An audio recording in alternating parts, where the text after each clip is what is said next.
दिखाते हैं सूटकेस कैसे रेडी करे जाते हैं। जो सूटकेस आपको रेडी करने हैं वो ये तरीका होगा। इस पे आप देखें तो एक बहुत बड़ी डिटेल लिखी हुई है। ये अभी आपको नहीं तैयार करना है, जब आपकी फ्लाइट और रूम नंबर का मैसेज आ जाएगा उसके बाद आपको तैयार करना है। ये एक तरह का प्रिंट आउट होता है, व्हाट्सएप ग्रुप पर आपको बाकायदा इसका प्रूफ भेजेंगे। इस पे आपका नाम होता है, आपका कवर नंबर होता है, आपके जो भी आप मोबाइल अपने साथ लेके जा रहे हैं वो लिखा होगा, आप जिस फ्लाइट से जा रहे हैं उस फ्लाइट का नंबर लिखा होगा, और आप मदीने मक्के में जहां पर ठहरेंगे उस बिल्डिंग का भी नंबर लिखा होगा। तो ये डिफरेंट डिफरेंट है। ये देखिए इस तरह से तैयार किया जाता है। अभी आपको नहीं तैयार करना है, लेकिन ये ईद बाद तैयार होगा और इंशाल्लाह इसके पूरा प्रूफ कैसे तैयार होगा आपको भेज देंगे। एक आइडिया के लिए आपको बता, ये एक बैग आप देख रहे होंगे। ये देखिए इसके अंदर क्या चीज इन्होंने रस्सी बांधी है, जो रस्सी से बांध दिया। कोई क्या रखा होगा सूटकेस में जो निकल के भाग जाएगा, तो इन्होंने सुतली उतली लगा दी है, रस्सी लगा दी है। अगर आपने अपना बैग सूटकेस इस तरह से रस्सी लगा के तैयार किया, आपका सूटकेस ले नहीं जाया जाएगा, परेशानी पड़ेगी। इसलिए रस्सी डोरी नहीं बांधनी है, टेप चिपकाना है। ये रस्सी वगैरह जो होती है, जब सूटकेस आपका एक्सरे मशीन पे चलता है तो उस एक्सरे मशीन पे अपने आप मूव करता है, तो ये रस्सी उस मशीन में फंस जाती है, करोड़ों की मशीन खराब हो जाती है। इसलिए सऊदी एयरलाइंस या एयरलाइंस साफ मना करते हैं कि आप ऐसी रस्सी बांध करके सूटकेस को तैयार हरगिज ना करें। तो आपको रस्सी नहीं बांधनी है, पैकिंग रोल जो आता है उससे पैक करना है। जब हज कमेटी में आपके मदीने में पहुंच जाएगा तो इस तरह से सूटकेस आपकी बिल्डिंग में रख के रखे जाएंगे। देखिए आपको दिखाई पड़ रहा होगा, इस तरह से सारे सूटकेस आपकी बिल्डिंग में रख दिए जाएंगे। ये मदीने के होटल में रखे हैं। आप अपने जो आपके सूटकेस हैं बस उनको उठाइए और अपने रूम में लेके जाइए, सब वहां पर पहुंचा दिए जाएंगे। ये वो सूट बैग हैं जो खोते हैं, जैसे यहां पर हम लोग खोने से मना समझाते हैं कि ना खोएं।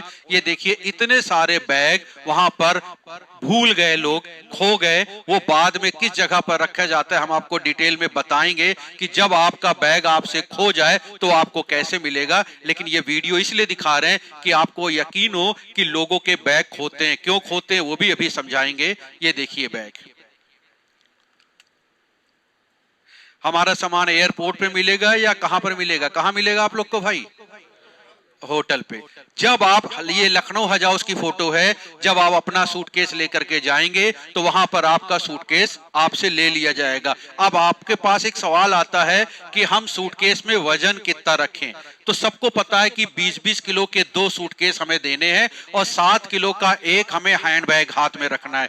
हैंडबैग जो रखना है उसका बहुत से तरीके, जैसे स्कूल बैग आपने देखा होगा बच्चे लेके जाते हैं, वैसा बैग आप बना सकते हैं। एक हैंडबैग हम आपको दिखाते हैं।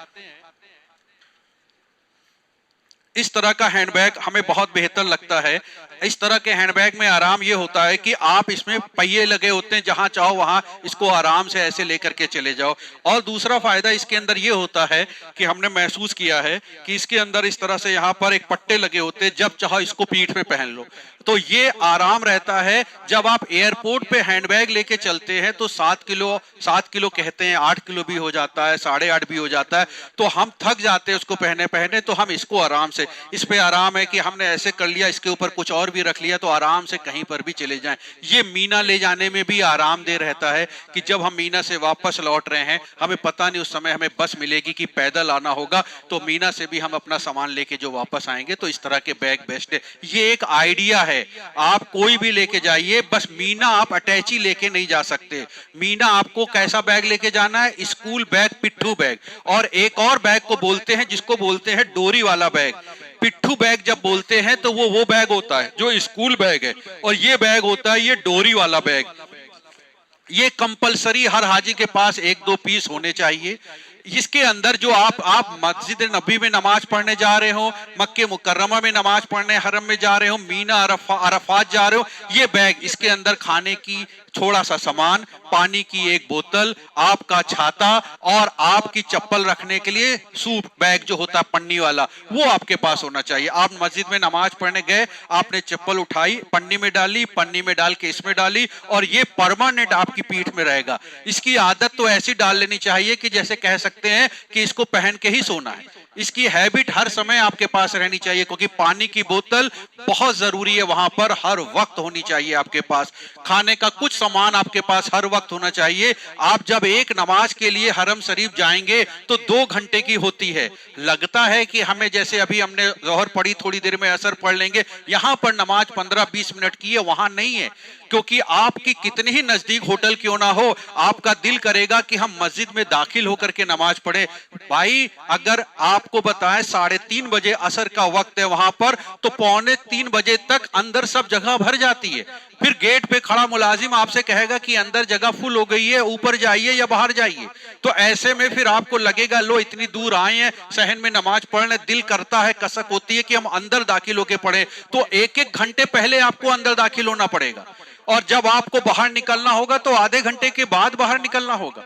और मगरिब की नमाज पढ़ने गए तो ईशा से पहले नहीं निकलेंगे आप। ऐसे में अगर आप ये गलती करते हैं कि कुछ खाने का सामान नहीं रखते हैं, तो फिर भूख लगती लगती, और अगर रख लिया तो कुछ थोड़ा सा सामान खा लिया, जमजम पी लिया, अब आपके पास आराम है, जितने चाहे उतनी कुरान पढ़िए, जितने चाहे उतने दुरूद पाक पढ़िए, एक टेंशन खत्म हो जाती। तो ये डोरी वाला बैग आपको हर हाल में अपने साथ रखना है, कहीं पर भी जा रहे हो, वो चाहे आप अपनी बिल्डिंग के पास में नमाज पढ़ने जा रहे हो तब भी। तो ये हो गया, हमने आपको बताया। यहां पर वेट की बात बता रहे थे। वेट में क्या है कि 20 किलो के 2 बोले जाते। हाजी साहब लोग एक बात कहते हैं कि जब हम एक ले जा रहे हैं तो 30 किलो का कर ले। एक आप 30 किलो का नहीं कर सकते, आप समझिए, एक 30 किलो का अलाउ नहीं है, एक 20 किलो का ही अलाउ है, और आप 2 रख सकते हैं। अब जब आपका वहां पर वेट किया जाता है, आप 4 लोग जा रहे हैं, 2 लोग जा रहे हैं, तो 4 सूटकेस हो गए, चारों को एक साथ रखा जाता है। उसमें तो ये हो सकता है कि एक आपका 22 का हो गया, एक 18 का हो गया, चल जाएगा।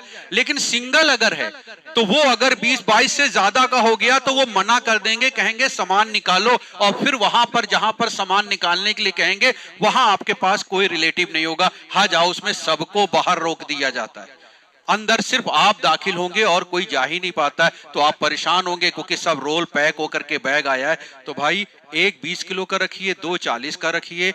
आप 2 रख रहे हैं तो एक 22 का और एक 18 का कर लिया, चल जाएगा। सिंगल रख रहे हैं तो 20 से ऊपर ना करिए, नहीं तो आपको लगेगा हम सिंगल रख रहे हैं, 40 दुनिया ले जा रही, हम तो 30 ही ले जा रहे हैं। वो मना कर देंगे, क्योंकि लेबर को उठाने में दिक्कत होती है। आप तो अपनी जगह सही है कि हम 40 की बजाय 30 का ले जा रहे हैं, लेकिन जो लेबर उठाने वाली है उसको क्या पिलाएंगे भाई, उसका भी तो सोचिए। पासपोर्ट जमा करने से पहले कैसे तैयार करना ये देख लीजिए।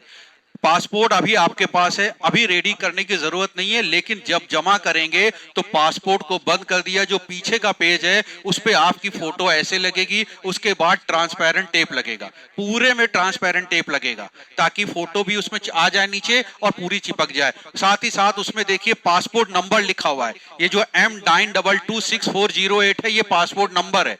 तो पासपोर्ट नंबर भी आपको, आप हाथ से लिख के भी लगा सकते हैं, कंप्यूटर का सिस्टम है, प्रिंट आउट निकालना चाहे तो वो भी लगा सकते हैं। इसके साथ उस पे कवर नंबर लिखा हुआ है। तो ये 3 चीजें आपके पासपोर्ट पे लगा करके आपको जमा करना होता है, ये कंपलसरी है। ऐसे ही पासपोर्ट तैयार होगा, जब हज कमेटी आपसे कहेगी तब तैयार करना होगा, पहले नहीं देना होगा। तैयार करके आप पहले रख सकते हैं, बाकी जब वक्त आएगा तो आपको फिर से व्हाट्सएप ग्रुप पे बता देंगे।